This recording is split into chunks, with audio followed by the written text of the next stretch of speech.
I'm McCrae. And I'm Carol Ann. And we're one modern couple. So today we're going to be doing something different. We're reviewing the Sigma 10 to 20 millimeter 3.5 EX DC HSM. Say that 10 times fast. Say that 10 times fast.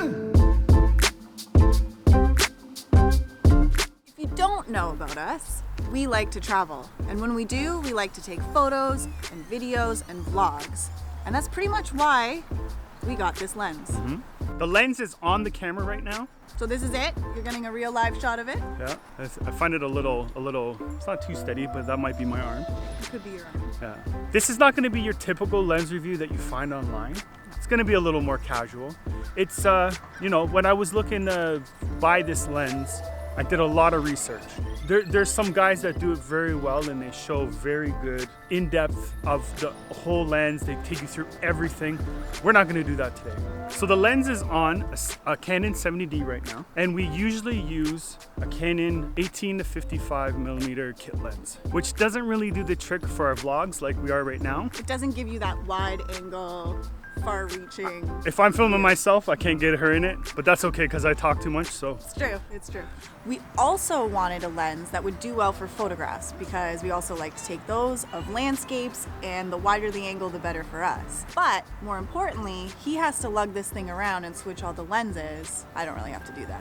So we wanted one that we didn't really have to change that often, but didn't diminish the flexibility of it either. What do you think? Right, but you lose things. So sometimes if you want a lens that's great for vlogging, let's say, it might not be good for landscape, and vice versa. Or for one thing, you always give up another. There's always a trade-off. Right, there's always a trade-off. And the one thing I like about this lens, other than being wide, is that it's a 3.5 consistent throughout the zoom.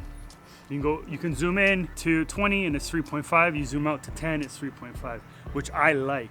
Especially, you're not always having to change the aperture. So you're minimizing the amount of adjustments that you need to make while you're on the go. And for us, that's often crucial when we're vlogging or taking photographs on the fly. We already gave a little bit about why we wanted a wide angle lens and what we hoped it would do for us. Right. Now we're going to talk about our likes and dislikes of this particular Sigma lens. The build quality is great. It's built like a tank, and everything, all the buttons and the focus and the zoom, it's built really well. I feel like I can drop it, which don't drop it because that's not a good idea.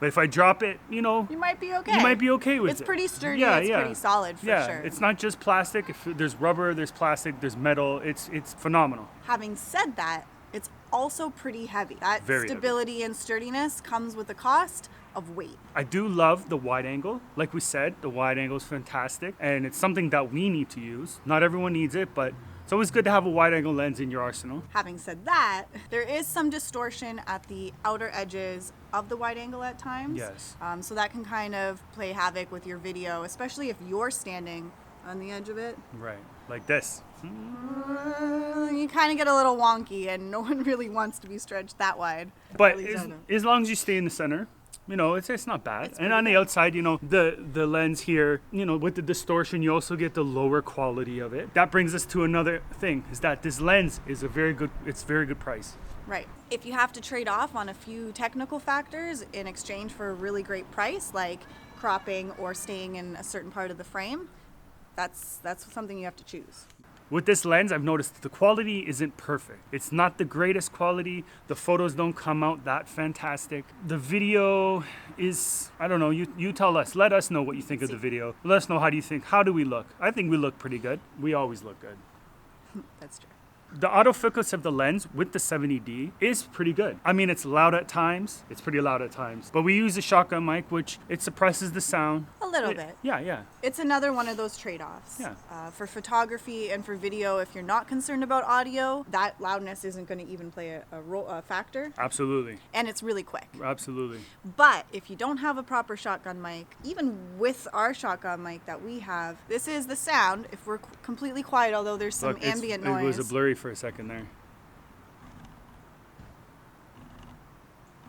And that's also going to depend on how far you're zooming, how far that autofocus actually has to work. In our case, usually we're not going in far distances really quickly. Like we're not running at the camera or anything like that. We're not usually moving. So you're not going to really hear the autofocus that bad. Since we are using a Canon 70D, the Canon lens, the 18 to 55 millimeter, might be a little bit better with the autofocus. and definitely will be quieter. Before we end, I want to show them, this is what you usually get with 18mm right there.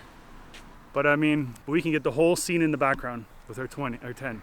This lens isn't made for portraits. And the low light capabilities, I find it's a little grainy. It's a lot grainy in the low light, in my opinion. You gotta watch that too. You gotta put that in consideration. Depends on what you're using this lens for and why you need it. Yeah. So that is a very brief overview of our likes and dislikes, a very casual glimpse for our purposes. In our world, that's In what we our want, world. right? Which it does a really good job. And I know photographers that just do a lot of photography and use this lens that love it. Absolutely. And they love it, they just love it. They love this lens because it's a good build for a good price and it does the job, right?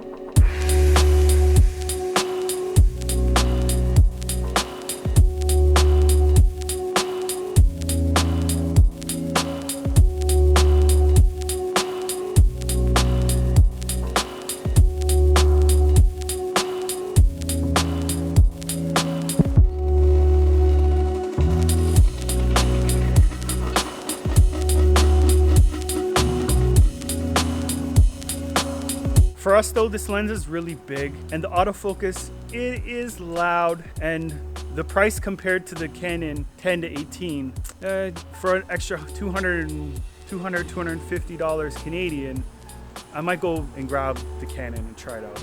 After hearing everything and watching this video and seeing the quality of the lens, what do you think? Would you go out and buy this lens? Let us know. Don't forget to subscribe to our channel, like this video, and leave some comments for us. We'd love to hear from you.